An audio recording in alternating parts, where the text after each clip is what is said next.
At who's looking for him between Pam Bundy and Bondi and Cash Patel. They shouldn't be head of security at a junior college. But these are what we have as the head of law enforcement in this country, and it wasn't that because of their acumen. It was because of their loyalty, their fealty. And now, when you need professionalism, you need people with expertise. You don't have it. Their 21-year-old was found dead, hanging from a tree at Delta State University. Campus police say the body of 21-year-old Trey Reed, a black student, was discovered by staff members on Monday morning. Authorities quickly ruling out foul play, and during a press conference, my cousin was found hanging from a tree, and they trying to rule it as a suicide. Bruise. Both his arms were broken, and he had a broken leg. There are some shocking inconsistencies in Trey Reed's case, and they can't be ignored. At first, his family was told that Trey's body was discovered in his dorm room. But later, they learned the heartbreaking truth. He was actually found hanging from a tree on campus. To make it worse, insiders leaked that Trey suffered multiple fractures, including broken arms, but now the coroner is flat out denying any broken bones. How does that even add up? What's even more disturbing is how silent the mainstream media has been. While the headlines are flooded with stories about Charlie Kirk, Trey Reed's death is barely getting coverage at all. DL Hughley is blasting what looks like a cover-up, reminding people that this tragedy happened in Mississippi, a state with a dark, bloody history of lynchings against black men. Let's not forget Emmett Till, just 14 years old, who was kidnapped and murdered after being accused of whistling at a white woman. That history is real, and it cannot be erased. So when a young black man is found hanging from a tree in Mississippi, you don't just dismiss it, you question everything. Emmett Till, 14, was kidnapped and killed allegedly for wolf whistling at the wife of accused Roy Bryant. Never has this quiet little cotton-growing community of Mississippi seen so much publicity and so much excitement as in the past few days. Bryant and his half-brother, J.W. Milam, were acquitted by this jury. And subsequently, even though they admitted taking the boy from the house, they were freed of kidnap charges. Trey Reed was only 21, a student at Delta State University in Cleveland, Mississippi. He had promise, ambition, and a whole future ahead of him. But on September 15, 2025, his life was cut short under circumstances so suspicious they demand answers. Authorities reported that Trey was found hanging from a tree right in the middle of campus. And almost instantly, they claimed there was no foul play. The coroner's preliminary report backed it up, saying no broken bones, no marks of a struggle, nothing to suggest an attack. On paper, it was written off as a tragic accident, and the official story was rushed out to the public. But Trey's family isn't buying any of it, and his mother flat out told local reporters that her son showed no signs of being in that kind of dark place. What makes it even more chilling is how the school handled it, or better yet, how they didn't. They never even reached out to Trey's family to notify them about what went down on their campus, and this is after their 21-year-old son was found hanging from a tree in broad daylight. The coroner repeated that his exam showed no broken bones or signs of an assault, but Trey's mother is standing firm. She says something is not adding up and she wants answers, and here's where it gets even shadier. On the morning of Trey's death, police came to the family's home and told them Trey was found dead in his dorm room. The police always say they don't suspect foul play. But let's be real. When a young black man is found hanging from a tree in Mississippi, you do not just brush that off. But just hours later, the family learned through the media that his body was actually discovered hanging from a tree in the center of campus. Imagine hearing the truth about your child from the news instead of the authorities. Now the family's lawyer is calling out the school, demanding to know why they refused to release the security footage. He said, if this young man was on the campus of Delta State University with all these cameras and all this modern technology, from the moment he left his dorm room or entered the campus, there should be surveillance of all his actions. Bring the surveillance, bring the cameras, that's what we want so the truth can finally come out. That's the demand from Trey's family, who aren't backing down. They've now brought in powerhouse civil rights attorney Ben Crump, and he's making it clear this case will not be swept under the rug. In his statement, Crump declared that Trey's family and the entire campus community deserve nothing less than a full, independent investigation to expose what really happened. Crump didn't mince words either. He said, "We cannot accept vague conclusions when so many questions remain." He vowed to stand shoulder to shoulder with the family, leading a team of civil rights leaders and organizations to dig deep until transparency and answers are delivered. But just when you thought the story couldn't get any darker, it did.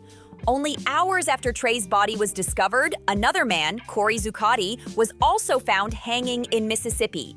Corey, a 35-year-old white homeless man, was discovered hanging from a tree in a wooded area off Washington Street in Vicksburg, according to the Mississippi Free Press. Two bodies, both hanging from trees in the same state, just hours apart, yet the national media is almost silent. Instead, they've been busy distracting the public with endless coverage of triggering.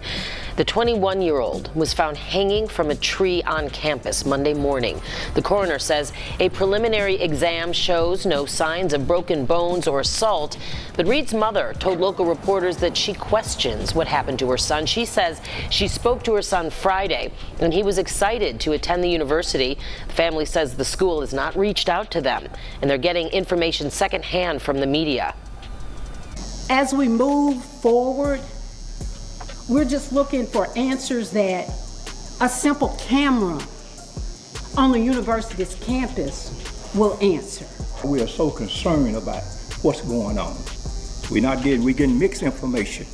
We're hearing everything on the media. So we just want the truth. That's exactly what DL Hughley is calling out. He says these tragedies in Mississippi are being minimized on purpose, and he's blasting the hypocrisy out loud. He even shared the story on Instagram, pointing out the double standard in politics. MAGA's Mike Johnson whining about opponents using incendiary language, while Trump casually calls his rivals enemies from within. DL's message is simple. Leaders cannot brand political opponents as fascists and enemies of the state, then pretend they don't see how dangerous that is. The hypocrisy is glaring, and Trey's story is proof of why we can't look away. This is exactly why Trey Reed and Corey Zuccotti's deaths cannot be brushed off as simple tragedies. They're red flags, flashing warnings, exposing a much bigger, uglier truth. Trey's case should have exploded into a nationwide headline storm. A young black student found hanging from a tree on a Mississippi college campus? That should have set this country on fire with outrage. But it didn't. Instead, the silence from mainstream media is deafening. Now look at the contrast. When Charlie Kirk was assassinated, the reaction was instant, wall-to-wall coverage. Politicians from both parties tripped over themselves to give condolences. Flags dropped to half-mast. His body was laid in state. People even lost their jobs just for saying they didn't care about Charlie. Yet, when two men die in Mississippi, in ways that echo the horrors of lynching, the major outlets turn their backs. Not a whisper, not a headline, but social media. Social media is lighting up with questions. Why is Trey Reed's story being ignored? Who benefits from this silence? And let's be clear, this isn't just a part of the South. This is Mississippi, ground zero for some of the most terrifying acts of racial terror in America's history.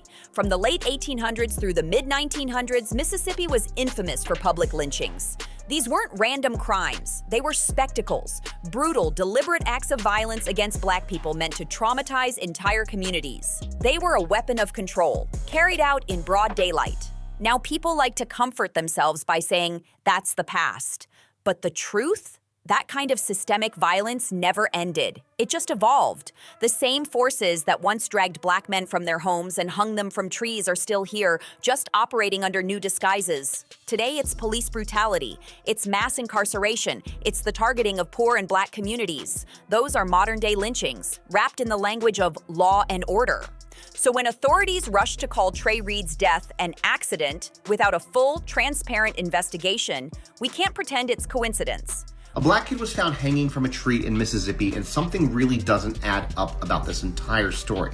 Almost immediately, family and friends started saying something very different, that Trey's arms and a leg were broken. The coroner pushed back, saying that he didn't see broken bones in his exam, which leaves us with two very different stories, the official version and the one people closest to Trey believe. Now, Delta State shut down classes and canceled events, though no lockdown was issued. Officials said there was no ongoing threat, but let's be real. A Black man found hanging from a tree in Mississippi will never feel straightforward. History matters here, generations of lynchings and cover-ups. First Trey Reed and now Corey Zuccotti's, both found in Mississippi hanging from trees. Yeah, Vicksburg police say a man was found dead hanging from a tree this afternoon. Police say the discovery was made in the woods on Washington Street near one of the casinos in Vicksburg. Captain Curtis Judge identified the victim as Corey Zukatis of Brandon.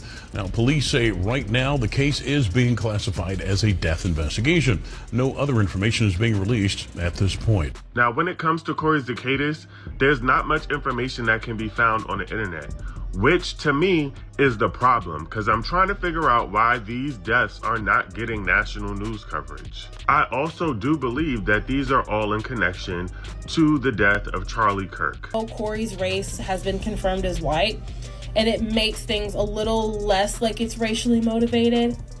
I don't know, it's still a little fishy to me. You have two men on the same day hung from trees.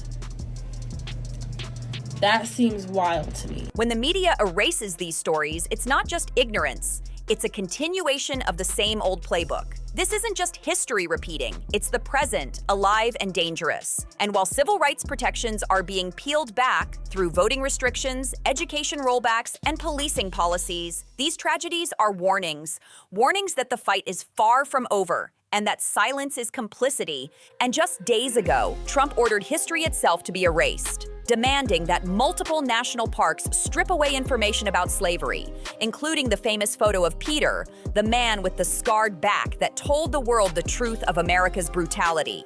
You think that's a coincidence? Not at all. They're rewriting history right in front of us, and Mississippi has always been the testing ground for this kind of erasure. Look at the state's record. It's a long tradition of ignoring, twisting, and covering up Black suffering. What's happening now isn't new. It's a strategy that's been perfected for generations. And when you zoom out, Corey Zukatis' death, the homeless man found hanging just like Trey Reed, takes on a whole different weight. Because just days before these deaths, Fox News host Brian Kilmeade said the quiet part out loud on national TV. He suggested that homeless people should basically be euthanized. Yes, he literally implied that people society deems useless should be killed off. His exact words were that billions have been given to mental health and homeless programs, but a lot of them don't want to take the help. You can't give them a choice. That's chilling language, the kind that dehumanizes entire groups of people. DL Hughley isn't letting this slide, and neither should anyone else paying attention. Because here's the kicker. While the media drowned us in non-stop coverage about Charlie Kirk, something else happened. Just 2 days after Trey Reed and Corey Zukatis' bodies were found, a homeless shelter in Minneapolis was shot up. 7 people left fighting for their lives. How many coincidences add up before people start calling it what it is? A pattern, a system, and a silence that protects the people in power while erasing the most vulnerable. According to local authorities, the victims were shot directly in the head. This wasn't random, this was targeted. A deliberate hit on some of the most vulnerable people in society. And yet, here we are again, another massacre being brushed off like it's just another day in America. But let's be clear, this is not normal. 8 people left bleeding from gunfire, 8 lives torn apart, and still, their stories barely matter to the people in power. They're treated like they're disposable, like their deaths don't even deserve a narrative.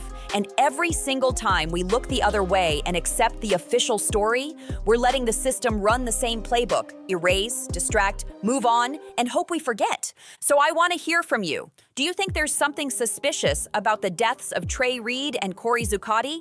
And do you agree with DL Hughley when he calls out the hypocrisy of mainstream media for ignoring tragedies like these? Drop your thoughts in the comments. I'll be watching what you have to say. And before you go, don't forget to subscribe, like this video, and hit that bell so you don't miss the next one. See you there.